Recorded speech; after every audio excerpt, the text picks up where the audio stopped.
Hi, back again. Now, this is a very different type of thing. I say that I'm coming back in the next video, and I don't know after how long actually I shot that video, or how long you are waiting, and you are waiting there, and you see the next video, you think, oh, he's just right there. It's a huge gap difference and a distance, and it's like that mobile. Where are you? I'm in the bank, but you are in the movie hall, or you are eating pasta somewhere, or you are in Yo China or Pizza Hut or whatever, Domino's or McD or something. Anyways, so let's jokes apart and fun apart. So we are here. How did the people rise to power? Now, the Khalji dynasty ruled the Delhi Sultanate before 1320. Its last ruler was Khusro Khan, was a Hindu slave who had been forcefully converted to Islam and then served the Delhi Sultanate as the general of its army for some time. Khusro Khan, along with Malik Kafur, had led numerous military campaigns on behalf of Alauddin Khalji to expand the Sultanate and plunder non-Muslim kingdoms in India. Clear? After Alauddin Khalji's death from illness, which we know in history that he died in 1316, a series of palace arrests and assassins followed. Assassinations, means killings, with Khusro Khan coming to power in June 1320. Correct. After Khalji's death, lot of shootings took place, people were killed, scheming was there, series of duplicacy was there, stabbing at the back was there, palace arrests were there, lot of people were arrested, taken into custody, and this happened with Khusro Khan coming into power in June 1320 after killing the licentious son of Alauddin Khilji, Mubarak Khalji, initiating a massacre of all members of the Khalji family and reverting from Islam. Understood? However, he lacked the support of the Muslim nobles and aristocrats of the Delhi Sultanate. Delhi aristocracy invited Ghazi Malik, then the governor in Punjab, under the Khaljis to lead a coup in Delhi and remove Khusro Khan. 1320, Ghazi Malik launched an attack with the use of an army of Khokar tribesmen and killed Khusro Khan to assume power. Now, tell me the basic reason. I am not going to anything into personal. Okay, I am not going to tell you anything personal. But what happened is, just now I told you, Khusro Khan was a Hindu slave. Try to understand. I am not going into personally. I am just telling you about the religion issues, the faith effects, the religion effect which was there at that time. The Muslim Hindu thing type, which happened then, was a Hindu slave. He was forcefully converted to Islam and then served the Delhi Sultanate as its general of its army for some time. With Malik Kafur, Khusro Khan led numerous military campaigns on behalf of Alauddin Khalji to expand the Sultanate and plunder non-Muslim kingdoms in India.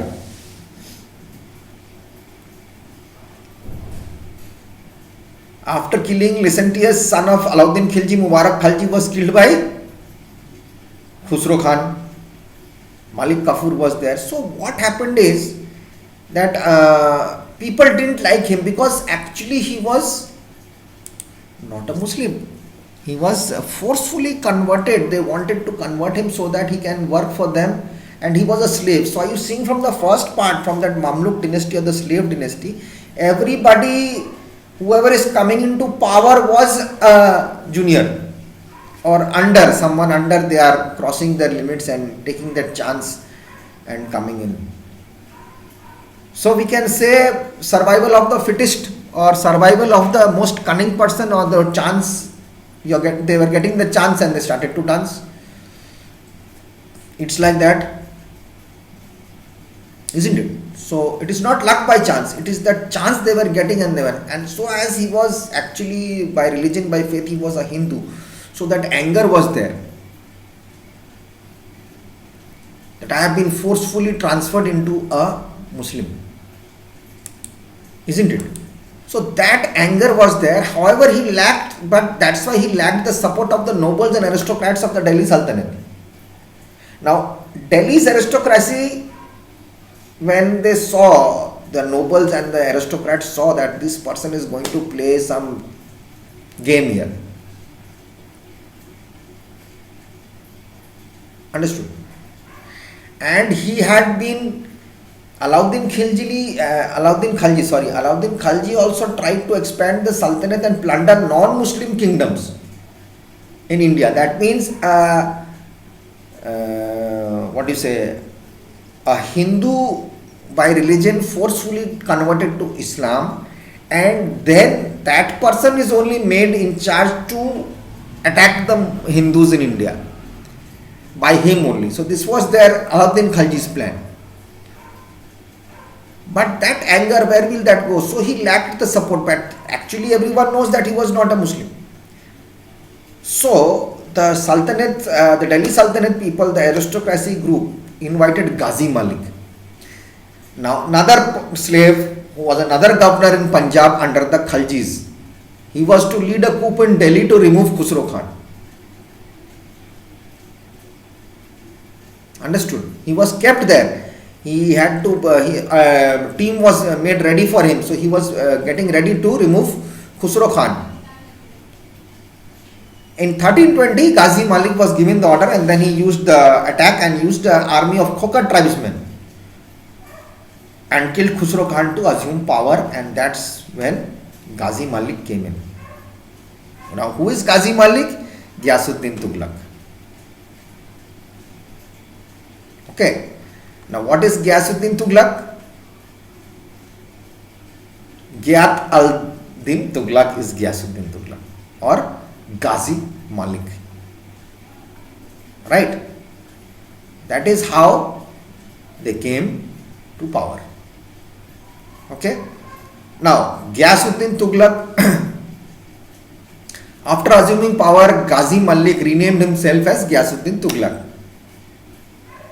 starting the name and naming the total dynasty Tughlaq dynasty.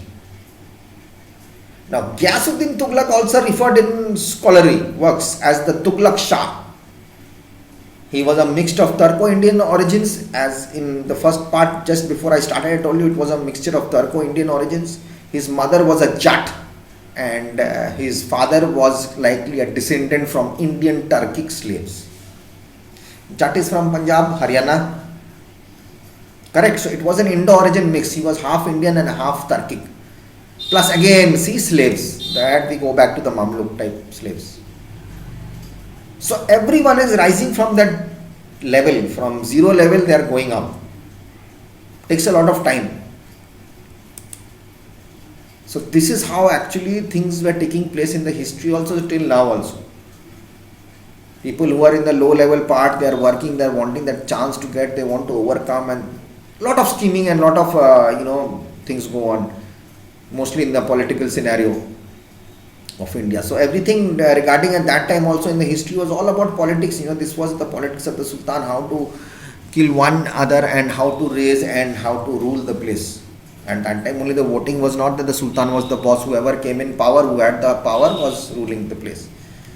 It was that type, Jo Jeeta Wahi Sikandar. It was like that type. So this is what happened. So Ghiyasuddin, he was a type of scholar things of the Tughlaq Shah. He was often with Turk. So a lot of Turkish culture also came into this Delhi Sultanate. Ghiyasuddin rewarded all those Maliks, Amirs and officials of Khalji dynasty who had rendered him a service and helped him to come to power.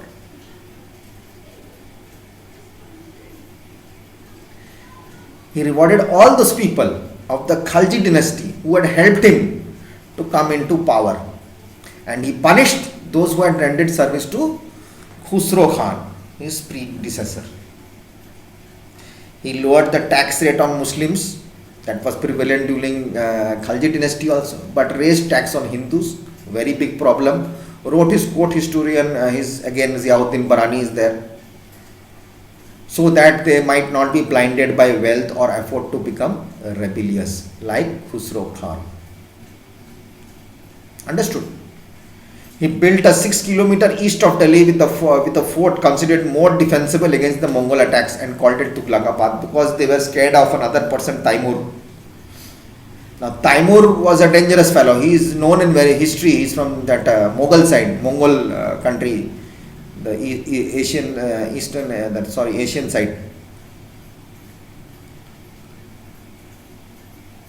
Taimur was dangerous. Now Taimur he is a huge conqueror. He was called a nomadic conqueror. He used to go around from place to place, very powerful, very adamant. He had also looted India and had action with the Delhi Sultanate also. Taimur, now it's Saif Ali, Karina Kapoor Khan's son's name, Taimur, means the conqueror. Okay, so he offered a lot of rewards to his associates who had helped him to come into power. So you have people in the section to come into power, you should have that voting people who's going to like you, who's going to be there for you. You pay money to them to serve you, and then at the right time they give you that place, they help you out. So he gave them those maliks and amirs and officials, Khalji dynasty, who had rendered him service, helped him to come to power. He gave them, rewarded them with with lot of land, money and power, and he punished those who had rendered service to Khusro Khan. He lowered the tax rate on Muslims, and which was also prevalent in the Khalji dynasty, but raised tax on Hindus. That's Ziauddin Barani saying, so that they cannot be, their mind should not wander off that, oh, we are getting so much of money, we are very wealthy, and they become rebellious. They try to make groups against him. Then he built another state office, head office, with a fort considered more defensible against the Mongol attacks, which I said against Taimur and all. So that was called east of Delhi. He made it. That was called Tughlaqabad. Okay, so this is what all he did, and history says, I'll come back in the next video and tell you. Just wait, because what happens when the time increases of a video, it gets very difficult to upload it because of the internet speed. So sometimes in my room the internet speed is good. That's around about 1:30, 2 o'clock in the night, or it's good in the morning, and during the daytime it's very pathetic because so many connections and the people are using the net. Even though I have 2 towers, it's very magical here, next to the tower you won't get actually good network. So anyways, so I'll come back in the next video and we'll get this done, and I guess I won't be able to finish this because I love explaining and it takes a lot of time, and it's going to help you out, guys. Okay, so don't vanish, I'll be back.